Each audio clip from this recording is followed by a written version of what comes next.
नमस्कार, just wealth पर आप सभी का स्वागत है। मैं अंबुज त्रिपाठी, जस्ट वेल्थ, जहां पर हम आपके पर्सनल फाइनेंस और इन्वेस्टमेंट से रिलेटेड हर उन छोटी बड़ी बातों पर बात करते हैं। पर्सनल फाइनेंस से रिलेटेड, शेयर मार्केट से रिलेटेड या इन्वेस्टमेंट से रिलेटेड आपको कोई भी सवाल है तो आप मेरे व्हाट्सएप नंबर पे कांटेक्ट कर सकते हैं, मुझे ईमेल कर सकते हैं, कमेंट में भी सवाल पूछ सकते हैं। अगर चैनल पर आप पहली बार आए हैं तो चैनल को सब्सक्राइब कर दीजिए, वीडियो को लाइक कीजिए और ज़्यादा से ज़्यादा लोगों को शेयर कीजिए।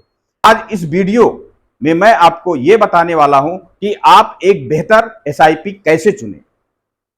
एक बेहतरीन एसआईपी चुनने के लिए आपको किन पैरामीटरों को देखना होता है। अगर उन पैरामीटर को आप फॉलो कर लेते हैं तो आप डेफिनेटली एक बेहतर एसआईपी चुन पाएंगे। सबसे पहले, अगर आप किसी भी कंपनी की कोई भी स्कीम में इन्वेस्ट कर रहे हैं तो आपको सबसे पहले उस स्कीम का हिस्टोरिकल डेटा देखना होता है। हिस्टोरिकल परफॉर्मेंस क्या है स्कीम में, 1 साल, 3 साल, 5 साल और 10 साल या उससे भी ज्यादा समय में उसने किस प्रकार से परफॉर्म किया है, ये किसी भी स्कीम का हिस्टोरिकल डेटा होता है।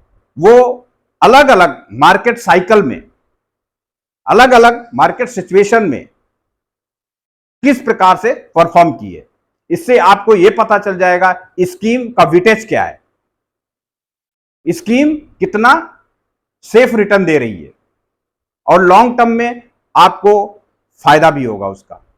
दूसरा फैक्टर आपको यह देखना है कि स्कीम का फंड मैनेजर कौन है। फंड मैनेजर कितना क्वालिफाइड है, वो कितने सालों से उस एएमसी के साथ में जुड़ा हुआ है, मतलब म्यूचुअल फंड कंपनी के साथ कितने सालों से काम कर रहा है, उसने कितने बड़े और कितने छोटे एयूएम को, एसेट अंडर मैनेजमेंट को मैनेज किया हुआ है। ये सारी चीजें अगर आप देखोगे, एक फंड मैनेजर किस प्रकार से फंड को मैनेज कर रहा है, तो आप बेहतर एसआईपी चुन पाओगे। तीसरा फैक्टर है एक्सपेंस रेशियो। डेली एनएबी में से डिडक्ट हो जाता है, उसके बाद एनएबी का प्राइस अलॉट होता है। जो आप प्राइस एनएबी का डेली चेक करते हो, वो उसमें से एक्सपेंस रेशियो माइनस करने के बाद ही वो प्राइस रोज आता है, डेली बेसिस वाला।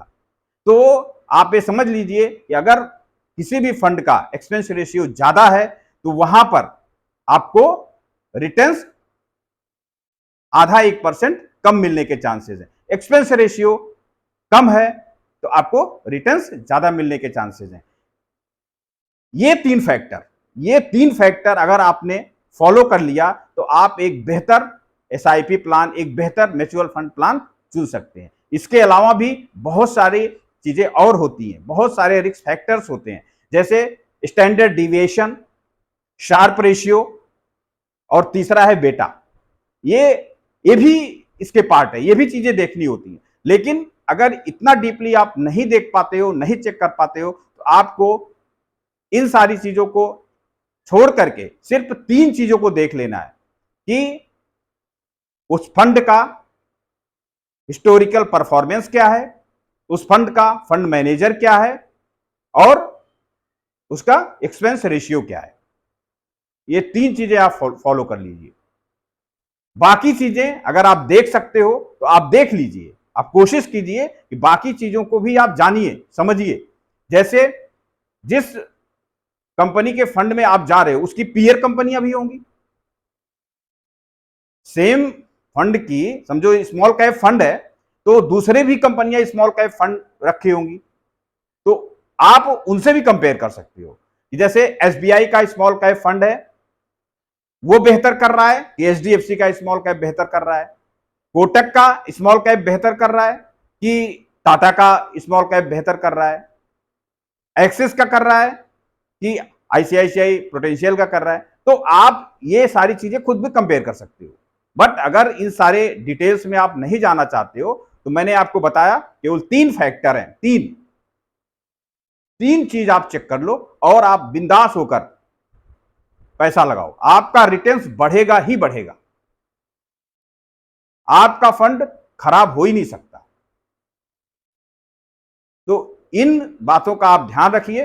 और वीडियो को ज्यादा से ज्यादा लोगों को शेयर कीजिए, लाइक कीजिए, जिससे ये इंफॉर्मेशन और लोगों को भी मिल सके। मिलते हैं अगले वीडियो में। धन्यवाद।